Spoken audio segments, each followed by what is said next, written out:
The making of a Prime Minister. मुश्किलों का अंबार है, वही तो मेरे हौसलों की मीनार है। हिंदुस्तान में दो प्रधान दो निशान नहीं चलेंगे। अगर इतनी ताकत ये पाकिस्तान के खिलाफ लगा दे तो आतंकवाद आसान हो गया।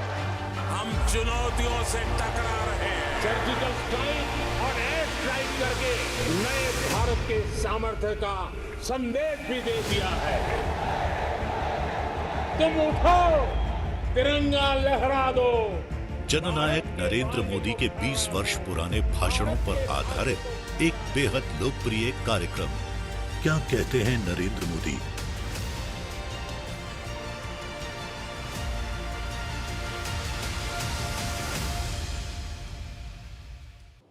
नमस्कार, मैं हूं आपके साथ पूर्णिमा मिश्रा। हमारे खास प्रोग्राम क्या कहते हैं नरेंद्र मोदी में आज आपको सुनवाएंगे प्रधानमंत्री मोदी का वो ऐतिहासिक भाषण जो उन्होंने 6 फरवरी 2013 को दिल्ली में दिया। मोदी जी अपने भाषण में कहते हैं कि आज पूरे विश्व में गुजरात की विकास यात्रा की चर्चा हो रही है। गुजरात को हमने 3 पिलर पर खड़ा किया है ताकि एक पिलर के हिलने पर बाकी 2 उसे संभाल लें और राज्य की अर्थव्यवस्था न डगमगाए। इन दिनों गुजरात की बड़ी चर्चा होती है, लेकिन गुजरात ने अपनी विकास की यात्रा के मॉडल में एक बात का ध्यान रखा है। हम सिंगल पिलर पर अपना टेंट खड़ा करना नहीं चाहते और इसलिए हमने हमारे पूरे डेवलपमेंट मॉडल को 3 आधार पर डेवलप किया है। 1/3 agriculture, 1/3 industry and 1/3 service sector. और हमारी कोशिश यह है कि हमारे इन तीनों क्षेत्रों का विकास एक समान रूप से हो और कभी एकाध में कोई कठिनाई आ जाए, रुकावट आ जाए तो दूसरे 2 उसको सपोर्ट करें और इसके कारण स्टेट की इकोनॉमी कभी चरमरा न जाए, कभी संकट में न आ जाए। और मित्रों, आज मैं गर्व से कह सकता हूं हमारे देश का एग्रीकल्चर ग्रोथ, आप तो इस क्षेत्र के विद्यार्थी हैं, गूगल गुरु के शिष्य हैं और इसलिए आपके पास हर इंफॉर्मेशन उंगली पर मौजूद होती है। 20 साल से यह देश एग्रीकल्चर ग्रोथ का टारगेट 4% तय करता है, लेकिन 2-2.5% पे आकर के लुढ़क जाता है। मित्रों, गुजरात कभी एग्रीकल्चर स्टेट नहीं रहा। गुजरात यानी रेगिस्तान, और हमारी तो हालत यही है, इधर हमारे यहां रेगिस्तान, उधर पाकिस्तान।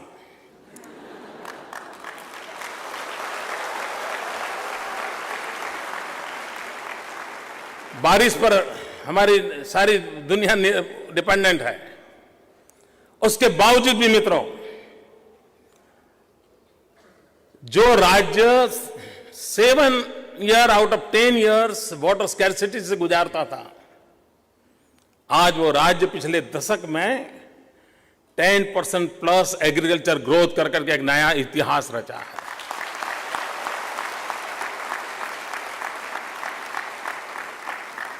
और ये अचानक नहीं हुआ है दोस्तों, इसके लिए कड़ी मेहनत की गई है। आप मीडिया के अंदर देखते हो कि मोदी का वाइब्रेंट गुजरात समिट होता है, बहुत बड़ा होता है। अभी अभी एक वाइब्रेंट समिट हो गया, दुनिया के 121 देश के लोग मौजूद थे।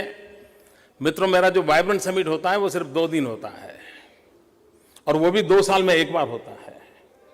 लेकिन मैं एवरी ईयर मई जून महीने में, जबकि गुजरात में टेम्परेचर 44 डिग्री होता है, 1 महीने के लिए कृषि महोत्सव करता हूं। मेरी सरकार के 1 लाख से ज्यादा सरकारी कर्मचारी मेरे साथी गांव जाते हैं, खेतों तक जाते हैं और लैब से लैंड तक नॉलेज ट्रांसफर कैसे करना, नए इनोवेशंस को खेत तक कैसे पहुंचाना, उसके लिए जी जान से जुटे रहते हैं। मित्र, हिंदुस्तान के अंदर मनुष्य के पास हेल्थ कार्ड नहीं है, लेकिन गुजरात एक ऐसा राज्य है जहां किसानों के पास सॉइल हेल्थ कार्ड है। और उसके कारण उसे पता चलता है कि मेरी जमीन में क्या ताकत है, क्या नहीं है, क्या कमी है, कौन सा फर्टिलाइजर चाहिए, किस क्रॉप के लिए अनुकूल है, किस सीजन में क्या करना चाहिए, वो भली भांति जानता है। हमने मित्रों जल संचय का बहुत बड़ा अभियान चलाया। 6 लाख से अधिक पानी को रोकने के लिए स्ट्रक्चर बनाए, छोटे छोटे। और गुजरात अकेला राज्य है, सारे देश में वाटर टेबल नीचे जा रहे हैं। We are only exceptional state जहां वाटर टेबल ऊपर आ रहे हैं। मैं तो इसका परिणाम यह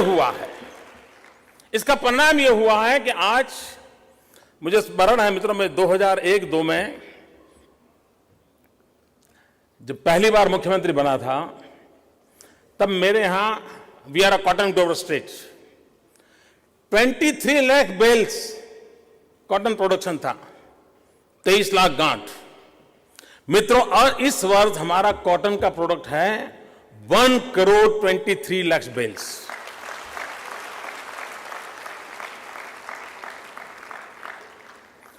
लेकिन अगर हम वहीं अटक जाएंगे तो मित्रों एक स्थिति ऐसी बन जाएगी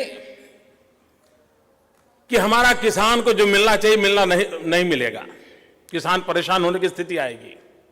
तो नेक्स्ट स्टेप ये होना चाहिए कि वैल्यू एडिशन कैसे करें, और वैल्यू एडिशन की दिशा पर हमने बल देने का प्रयास किया है। मित्रों, एक अभी हम टेक्सटाइल पॉलिसी लाए हैं, और मेरा टेक्सटाइल पॉलिसी का मेरा मतलब है कि मैं नहीं चाहता हूं कि मेरा कॉटन ग्रोवर अपना कॉटन बेचने के लिए दर दर भटकता रहे। और इसलिए मेरी एक 5 फॉर्मूला है, farm to fibre, fibre to fabric, fabric to fashion, fashion to foreign. जहां कॉटन होगा वहीं धागा बनेगा, जहां धागा है वहीं कपड़ा बनेगा, जहां कपड़ा है वहीं रेडीमेड गारमेंट बनेगा, और वहीं से उसको दुनिया में एक्सपोर्ट करूंगा और मेरे किसान की इनकम बढ़ेगी। और इसलिए मित्रों, जब तक हम इंटीग्रेटेड अप्रोच नहीं लेते हैं, अब ये वो इंडस्ट्रियल रिवॉल्यूशन की दिशा में मैं जा रहा हूं जो मेरे किसान को मजबूत करेगा, मेरे किसान की ताकत को बढ़ाएगा, और हम उस दिशा में काम कर रहे हैं। और आज मेरे राज्य की इकोनॉमी में 1/3 हिस्सा एग्रीकल्चर के द्वारा हो रहा है। मित्रों, एग्रीकल्चर के साथ जुड़ा हुआ है एनिमल हस्बेंड्री। मित्रों, यहां बैठा हुआ कोई भी नौजवान, कोई दोस्त ऐसा नहीं होगा जिसको अगर चाय पीने की आदत हो और चाय में दूध गुजरात का न हो। आप दिल्ली वाले जो दूध पीते हैं वो गुजरात से आता है। मित्रों, आज यूरोप में जाओ और कभी भिंडी की सब्जी खाओगे तो विश्वास करना वो भिंडी की सब्जी गुजरात से आई है। आप सिंगापुर जाइए, दूध मांगेंगे, मैं मित्रों विश्वास से कहता हूं वो दूध गुजरात से आया है।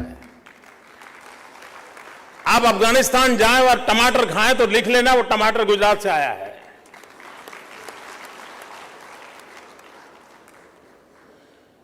मित्रों, हम एग्रीकल्चर सेक्टर को किस प्रकार से बदलाव लाते हैं और बदलाव का असर कैसा होता है, मैं एक छोटा सा उदाहरण देना चाहता हूं।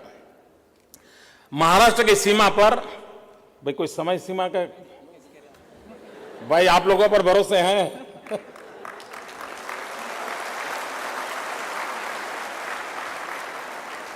क्योंकि मैं कभी टीचर नहीं रहा, इसके कारण 45 मिनट का मेरा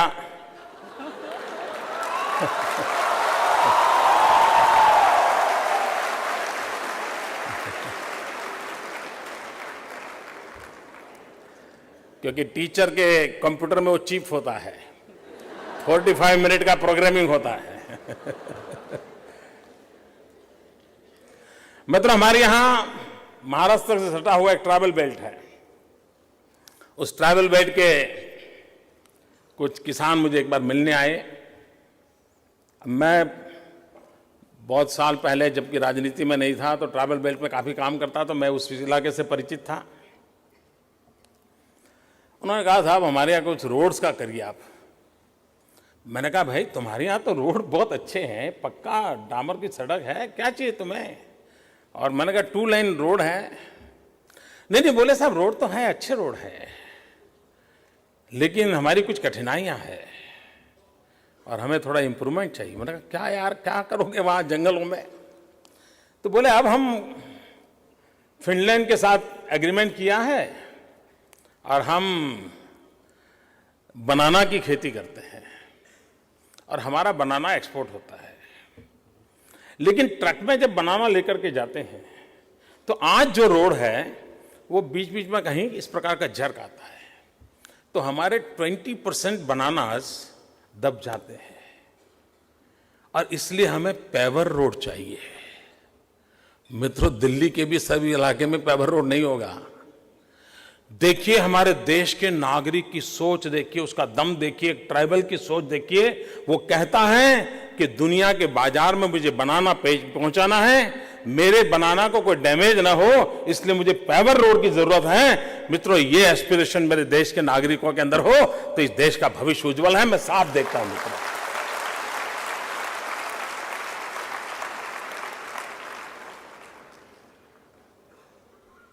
मित्रों, एनिमल हस्बेंड्री हम एक, यानी मैं जब गुड गवर्नेंस की बात करता था और गुजरात मॉडल की आप लोग चर्चा सुनना चाहते थे, इसलिए मैं कहना चाहता हूं, हम एक मेडिकल कैंप करते हैं रेगुलर कैटल्स के लिए। हर वर्ष करीब 2500-3000 कैटल कैंप लगते हैं मेरे, और उनका मेडिकल चेकअप, उनका ऑपरेशन, बहुत डिटेल में उसकी सारा अभियान चलता है। उसका परिणाम क्या है मित्रों? पिछले 6 साल में ये रेगुलर मेडिकल कैंप का परिणाम ये आया है कि मेरे यहां जो कैटल है, जो आमतौर पर छोटे मोटे उनको डिसीज होते थे, ज्यादा बारिश हो गई तो कोई डिसीज हो जाता है, कुछ खाने में आ गया तो डिसीज हो जाता है, बहुत धूप हो गई तो डिसीज हो जाता है। मित्रों, आज 6 साल के लगातार कोशिश का परिणाम ये है कि 120 डिसीज कैटल्स के टोटली इरेडिकेट हो गए हैं, टोटली इरेडिकेट। और उसका परिणाम ये आया है कि आज मेरे मिल्क प्रोडक्शन में 80% इंक्रीज है, 80% वृद्धि हुई है मित्रों। और अगर मेरे मिल्क प्रोडक्ट में 80% इंक्रीज होना मतलब जो गरीब किसान अपने घर में एक पशु रखता है उसकी आय में कितनी वृद्धि हुई होगी आप अंदाज कर सकते हो। और जब गांव के अंदर आय में वृद्धि होती है तो गांव की खरीद शक्ति बढ़ती है, और जब गांव की खरीद शक्ति बढ़ती है तभी राज्य की इकोनॉमी आगे बढ़ती है। और इसलिए हमारी कोशिश है उसकी परचेजिंग पावर कैसे बढ़े, उसका परचेजिंग पावर कैसे बढ़े, और उस पर हम बल दे रहे हैं। और परचेजिंग पावर तब नहीं बढ़ता है जब तक कि हमारा इकोनॉमिकल डेवलपमेंट, हमारा ग्रोथ का चार्ट सस्टेन नहीं करता है। अगर वो लचीला है, ऊपर नीचे होता है तो स्थिति पर नहीं आती है। कंसिस्टेंसी होनी चाहिए और लगातार ऊपर उठना चाहिए, और इसको हम लगातार 10 साल से मॉनिटर करके कर रहे हैं। मित्रों, सर्विस सेक्टर में हम गुजरात के लोग उतने आगे नहीं थे। सर्विस सेक्टर का एक सबसे बड़ा क्षेत्र होता है हॉस्पिटैलिटी सेक्टर, सबसे बड़ा सेक्टर होता है tourism. Gujarati are best tourist. आप दुनिया में कहीं पर भी जाओ साहब, वो आपको मिलेगा ही मिलेगा। और 5 स्टार होटल में भी डिब्बा खोल करके थेपला निकाल करके खाता नजर आएगा। The making of a prime minister. मुश्किलों का अंबार है, वही तो मेरे हौसलों की मीनार है। हिंदुस्तान में 2 प्रधान 2 निशान नहीं चलेंगे। अगर इतनी ताकत ये पाकिस्तान के खिलाफ लगा दे तो आतंकवाद आसान हो गया। हम चुनौतियों से टकरा रहे हैं। सर्जिकल स्ट्राइक और एयर स्ट्राइक करके नए भारत के सामर्थ्य का संदेश भी दे दिया है। तुम उठो, तिरंगा लहरा दो। जननायक नरेंद्र मोदी के 20 वर्ष पुराने भाषणों पर आधारित एक बेहद लोकप्रिय कार्यक्रम क्या कहते हैं नरेंद्र मोदी।